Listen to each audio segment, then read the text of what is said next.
So, new fresh sheet. That's right. Alright, so let's say this is going to be the top. This is going to be the bottom.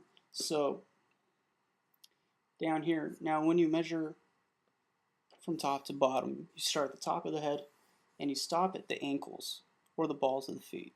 You don't want to go down to the toes. Okay, so just going to draw those in right now. Ankles, there we go. Okay, now that you have these two lines set up, you just starting to draw it in and stuff, it isn't going to work.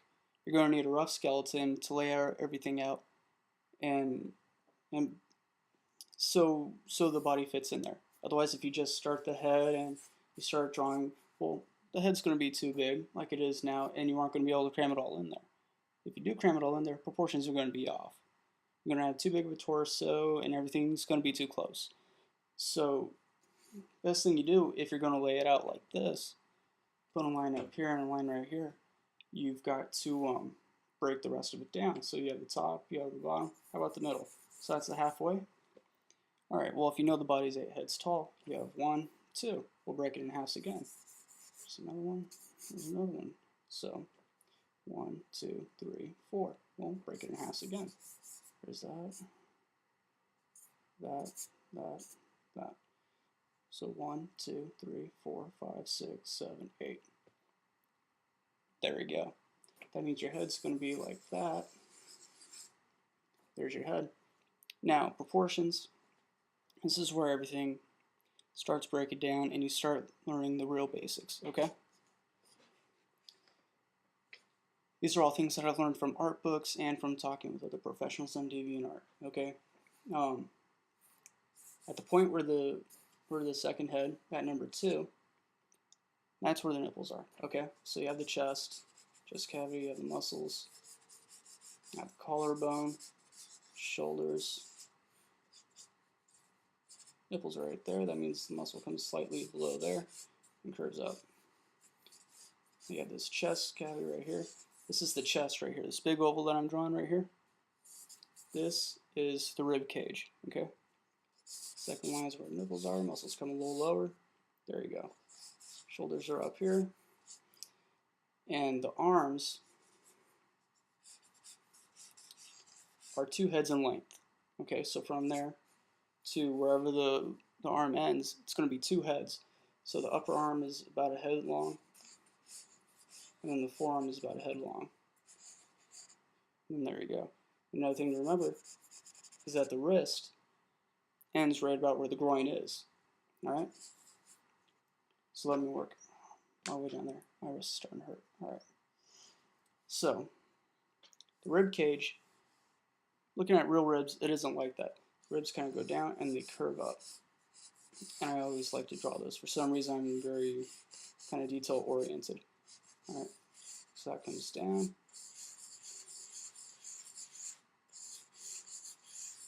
Big circle right there. This is how I break the body down. This is how I learn, therefore that's how I do it. Alright. So this line that I just added right here, this is where the groin is and the wrist is. Okay? All that's right there. I'm going to break it down more. And the legs, I still don't know quite the measurements on the legs. I just estimate it's about a head long. And want to basically fill up the rest down here.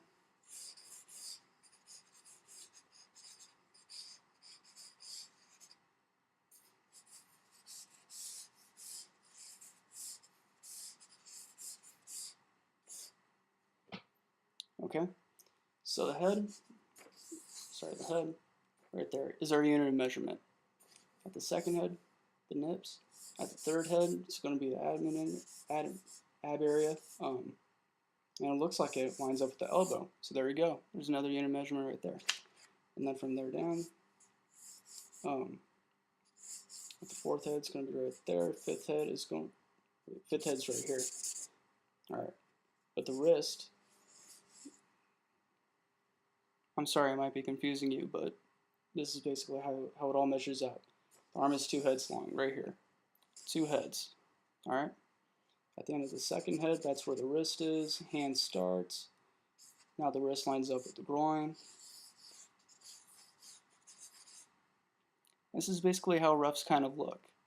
They're not meant to be really nice and really beautiful. They're there to help you, and they're there as a guide. So then you can go in later, and assuming you're using pencil, you can erase lines and come in darker and draw the finished lines and do that. But of course, if you're working with this marker, I often do this. I'll work with marker, and then I'll use like a tracing table, or because I'm kind of cheap, I use this really big sheet of glass, and then I have oh, this light you see in the background right here. I put that on the ground, shine it up from underneath the glass, and I'll have this laying on the glass, and then another sheet of paper laying on the glass, and I'll trace it. It's a very nice method. This is how professional artists work. They really do. They have rough sketches, and then they go over that with the final sketch. That's basically how everybody works in the comic industry. So yeah, after proportions comes anatomy. These are the big building blocks right here.